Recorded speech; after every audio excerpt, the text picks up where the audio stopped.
ఈ యెజబెల్ ఆత్మ బట్టినోడు సత్యానికి భిన్నమైన బోధలు చేస్తాడు, మళ్ళీ బైబిల్ మనకు ప్రామాణికం అంటాడు. బైబిల్లో యేసు నేను దేవుడు అని ఎక్కడన్నా చెప్పుకున్నాడా అంటాడు. మరి అనేక చోట్ల ఉంది కదా అని చూపిస్తే అవన్నీ వేరంటాడు మళ్ళీ. అలాగే మీకు అక్కరగానే ఉన్నవేమో మీ పరలోకపు తండ్రికి ముందే తెలియదని రాయబడి ఉంది కదా, మళ్ళీ మనం ప్రార్థన చేయటం ఏంది? అన్నీ తెలిసినోడికి నువ్వు చెప్పడం ఏందా అంటాడు. అలా చెప్పి ప్రార్థనా జీవితాన్ని జడగొట్టారు. అలాగా ఇక రకరకాల బోధలు, విగ్రహార్పితం తినొచ్చు, విగ్రహాలకు పెట్టింది తినొచ్చు, ఏమి కాదు అని యెజబెల్ బోధలో ప్రాముఖ్యంగా అదే కనపడింది. విగ్రహములకు బలి ఇచ్చిన వాటిని తినున్నట్లును జారత్వము చేయునట్లును అది నా దాసులకు బోధించుచు వారిని మోసపరచుచున్నది అన్నాడు. చూడు 2:20. దేవుని వాక్యాన్ని ధ్యానించుకోబోతున్నాం. కాసేపు మీ మనసుల్ని దేవుని మాటల మీద ఉంచండి. ఇంతసేపు జరిగింది ఒక ఎత్తు, ఇప్పుడు జరగాల్సింది మరొక ఎత్తు. దేవుని మాటలే మనల్ని ప్రోత్సహించేది, దేవుని మాటలే మనకు కర్తవ్యాన్ని బోధపరిచేది. కాబట్టి దేవుని మాటల మీద మనసు ఉంచుదాం. రండి. ప్రకటన గ్రంథము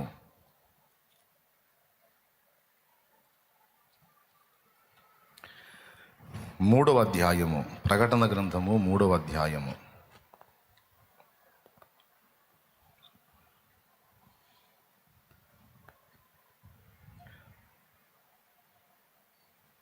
పంతొమ్మిది 20 వచనాలు చదువుతున్నాను, చూడండి. నేను ప్రేమించు వారందరినీ గద్దించి శిక్షించుచున్నాను. నేను ప్రేమించు వారినందరినీ గద్దించి శిక్షించుచున్నాను. గనుక నీవు ఆసక్తి కలిగి మారు మనసు పొందుము. ఇదిగో నేను తలుపు నొద్ద నిలుచుండి తట్టుచున్నాను. ఎవడైనను నా స్వరము విని తలుపు తీసిన ఎడల నేను అతని యొద్దకు వచ్చి అతనితో నేనును నాతో కూడా అతడును భోజనము చేయుదుము. నేను జయించి నా తండ్రితో కూడా ఆయన సింహాసనమునందు కూర్చుండి ఉన్న ప్రకారము జయించు వానిని నాతో కూడా నా సింహాసనమునందు కూర్చుండనిచ్చేదను. సంఘములతో ఆత్మ చెప్పుచున్న మాట చెవిగలవాడు వినుగాక. ప్రభునందు ప్రియులారా, ప్రకటన గ్రంథంలో ఇప్పుడు మనం చదువుకున్నటువంటి ఈ వాక్య భాగం కాసేపు మీరు జాగ్రత్తగా వినాలి. ఎక్కడోళ్ళు అక్కడ కూర్చోండి. ఇంకా తిరగొద్దు నాన్న, అటు ఇటు తిరగొద్దమ్మా. ఆ చివరు కూడా కొంతమంది నిలబడి కనబడుతున్నారు. కూర్చోండి, ఎక్కడోళ్ళు అక్కడ కూర్చోండి. దేవుని వాక్యం వినాలనుకుంటే. లేదు, తిరిగేదానికి వస్తే రోడ్డు మీదకి పోయి తిరుగుతూ ఉండండి కూటం అయిందాక. సన్నిధిలో తిరగొద్దు నాన్న, కూర్చోండి ఎక్కడోళ్ళు అక్కడ. పిల్లలు ఉంటే పిల్లల్ని చిన్నపిల్లల ప్రార్థనకు పంపించేసేయండి. రైట్. ప్రకటన గ్రంథంలో ప్రారంభంలోనే దేవుడు 7 సంఘములకు లేఖలు రాయించాడు.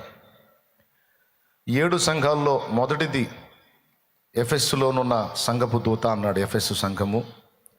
2వది స్ముర్న, 3వది పెర్గము, 4వది తుయతైరా, 5వది సార్దిస్, 6వది ఫిలదెల్ఫియా, 7వది లవోదికయ.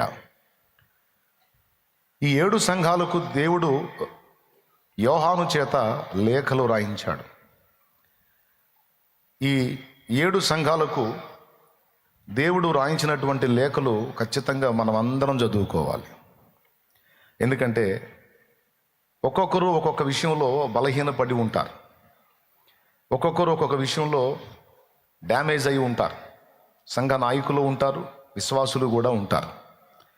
విశ్వాసులు ఎప్పుడు డ్యామేజ్ అవుతారంటే ఎక్కువ శాతం నాయకులు డ్యామేజ్ అయినప్పుడు విశ్వాసులు కూడా డ్యామేజ్ అవుతారు. అందుకే ముందు నాయకత్వాన్ని బ్యాలెన్స్ చేయడానికి దేవుడు ఇష్టపడ్డాడు.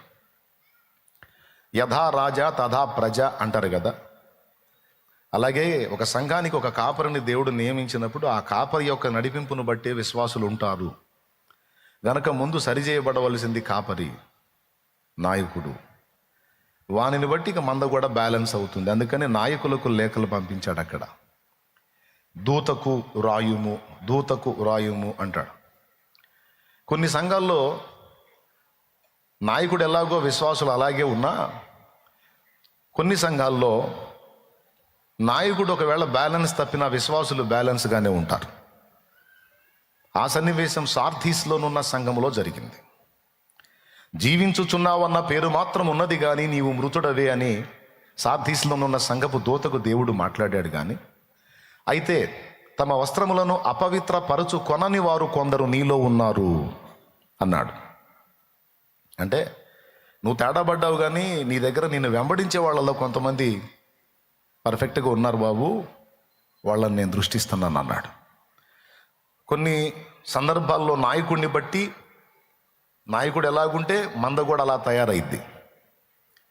కొన్ని సంఘాలలో నాయకుడు దారి తప్పినా సరే సంఘం మాత్రం దేవుని వాక్యాన్ని చూసుకొని వాళ్ళైతే జాగ్రత్తగా బ్రతుకుతారు. అలాంటివి కూడా ఉన్నాయి సంఘాలు. అయితే ఇక్కడ గమనించే విషయం ఏంటంటే 7 సంఘాలలో ఉన్న పరిస్థితులను ఎత్తి చూపడానికి దూతకు రాశాడు. చదివే వాళ్ళు ఏమనుకుంటారంటే సంఘపు దూతకు అంటే సేవకులకు కదా, మనకు కాదు కదా అనుకునే అభిప్రాయం ఉంది. కానీ కాదు, అది విశ్వాసులకు కూడా అందరికీ వర్తిస్తుంది. ఇక వినండి, 7 సంఘాలకు రాస్తూ 5 సంఘాలను విమర్శించాడు, 2 సంఘాలను ప్రోత్సహించాడు. స్ముర్ణ, ఫిలదెల్ఫియా అనే 2 సంఘాలని ప్రోత్సహించాడు. మిగిలిన 5 సంఘాలకు లోపాలు చెప్పాడు. ఎఫెసులోనున్న సంఘానికేమో మొదటి ప్రేమ నీలో కొదువైంది అని చెప్పాడు.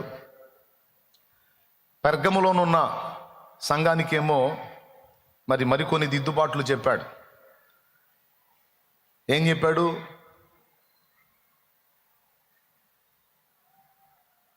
ఇశ్రాయేలుకు ఉరియొడ్డుమని బాలాకునకు నేర్పిన బిలాము బోధన అనుసరించు వారు నీలో ఉన్నారన్నాడు.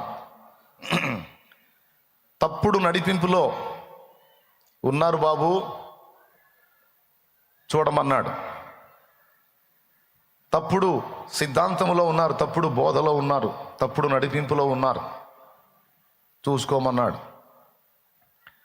తుయతైర సంఘములోకి వచ్చేటప్పటికి ఇంకా స్పష్టంగా చెప్పేశాడు, యెజబెలను స్త్రీని నీవు ఉండనిచ్చుచున్నావు, అది విగ్రహములకు అర్పించిన వాటిని తినుటకును జారత్వము చేయుటకును నా దాసులకు బోధించి వారిని మోసపరచుచున్నది అన్నాడు.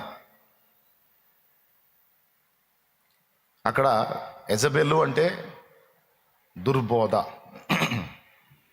పెర్గములోనేమో తప్పుడు నడిపింపు, తుయతైరలోనేమో దుర్బోధ. పాప మంచోడే సేవకుడు, కానీ దుర్బోధ వచ్చినా సంఘములోకి ఏం పట్టించుకోడు. తప్పుడు బోధల్ని ఖండించటం కానీ ఫలానా బోధ విషతుల్య బోధ, దాన్ని మీరు వినొద్దు, జాగ్రత్త, ఏది పడితే అది మీరు చెవిని వేసుకోవద్దు, ఏది పడితే అది తినొద్దు. కొంతమంది రకరకాల బోధలు చేస్తున్నారు, చెవికి వినబడ్డ ప్రతి బోధ గుడ్డిగా నమ్మొద్దని హెచ్చరికలు ఏం చేయడు పాపం.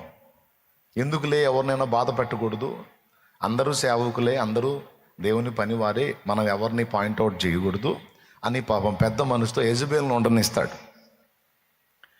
అదొక దిక్కుమాలిన కాపరిత్వం. దిక్కుమాలిన కాపరిత్వం యెజబెలుని ఉండనీయటం. అందుకని అతన్ని గద్దించాడు. పెర్గములోనేమో రాంగ్ డైరెక్షన్, నడవకూడని విధంగా ప్రజల్ని నడిపించడం. తుయతైరలోనేమో తప్పుడు బోధ డైరెక్ట్గా. నేను కొంతమంది బోధలను ఖండించినందున చాలామందికి శత్రువుని, చాలామందికి నచ్చడు షాలేం రాజు అంటే. ఎందుకో తెలుసా? కొన్ని బోధలు ఉన్నట్టు నేను ఖండిస్తా. అలాగే అన్యులు కూడా నేను నచ్చను, ఎందుకంటే డైరెక్ట్గా సువార్త చెప్పి అనేక మంది దేవుని వైపు త్రిప్పబడతా ఉన్నారు కనుక వాళ్ళకి మంట. ఇక సంఘ నాయకులకి ఎందుకు మంట అంటే, మన బోధలు తప్పుపడతాడు, పాయింట్అవుట్ చేస్తాడు అని. ఇప్పుడు నేను కూడా కాపరిగా ఉన్నాను, ఇక్కడైతేనేమి, ఇతర నాకు దేవుడు అనుగ్రహించినటువంటి పరిచర్యలు అయితేనేమి చాలామంది బిడ్డలు ఉన్నారు, ఆత్మీయ బిడ్డలు. వాళ్ళకి సిద్ధాంతపరమైన పునాది వేయాలి, సత్యబోధ నేర్పాలి. అంతేకాదు దుర్బోధ వారు అనుసరించకుండా వారిని నేను జాగ్రత్త చేయాలి. కాబట్టి ఖచ్చితంగా ఇదిగో ఫలానా బోధ వినపడుతుంది, దాని విషయంలో జాగ్రత్త అని యెజబెలును దరువేయాలి. లేకపోతే రేపు నాకు అక్కడ వేస్తాడు దరు. దేవునికి స్తోత్రం, హల్లెలూయా. కాబట్టి నేను ఆ విషయంలో సిద్ధపడ్డాను, నా ఆత్మీయ బిడ్డలకు కూడా అది నేర్పుకున్నాను దేవుని కృపలో. నా దేవుడే సాయం చేశాడులే. నా ఆత్మీయ బిడ్డలు కూడా, ఆడపిల్లలు మగపిల్లలు కూడా సిద్ధపరచబడి ఉన్నారు, ఇంకా రెడీ అవుతున్నారు. సత్యం పక్షంగా గళమెత్తడానికి, ధ్వజమెత్తడానికి, దుర్బోధన ఎదిరించడానికి, యెజబేలు ఆట కట్టించడానికి. నా దేవునికే స్తోత్రం కలుగును గాక.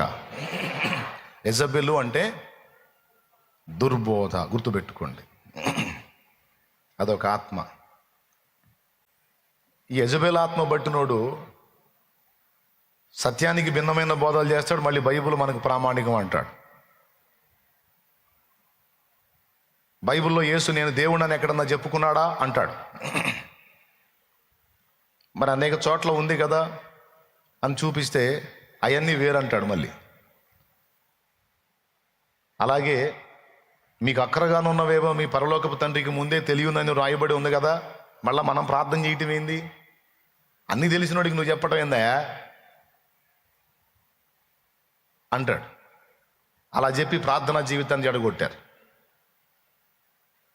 అలాగా ఇక రకరకాల బోధలు, విగ్రహార్పితం తినొచ్చు, విగ్రహాలకు పెట్టింది తినొచ్చు, ఏమి కాదు అని యెజబేలు బోధలో ప్రాముఖ్యంగా అదే కనపడిద్ది.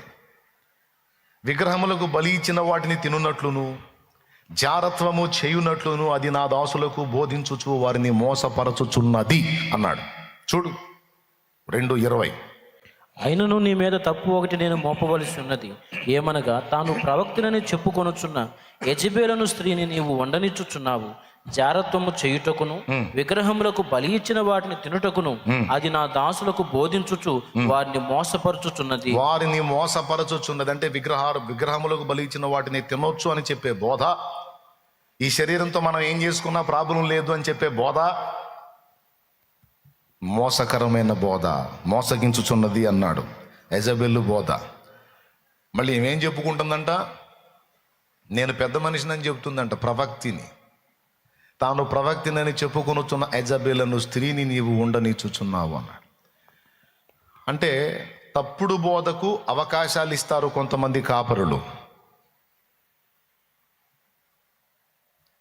ఇప్పుడు కొన్ని బోధలు ఉన్నాయి, అవి కొంచెం బ్యాలెన్స్ అటు ఇటు అయినా ఇబ్బంది లేదు. కానీ కొన్ని బోధలు ఉన్నాయి, అవి డేంజర్ అన్నమాట. ఆ బోధల్ని రానిచ్చామంటే ఖచ్చితంగా విశ్వాసులు నాశనం అవుతారు. కాబట్టి కొన్ని విషయాల్లో ఖండితంగా ఉండాల్సిందే, కొన్ని విషయాల్లో ఎగ్జామ్షన్ ఇస్తాం.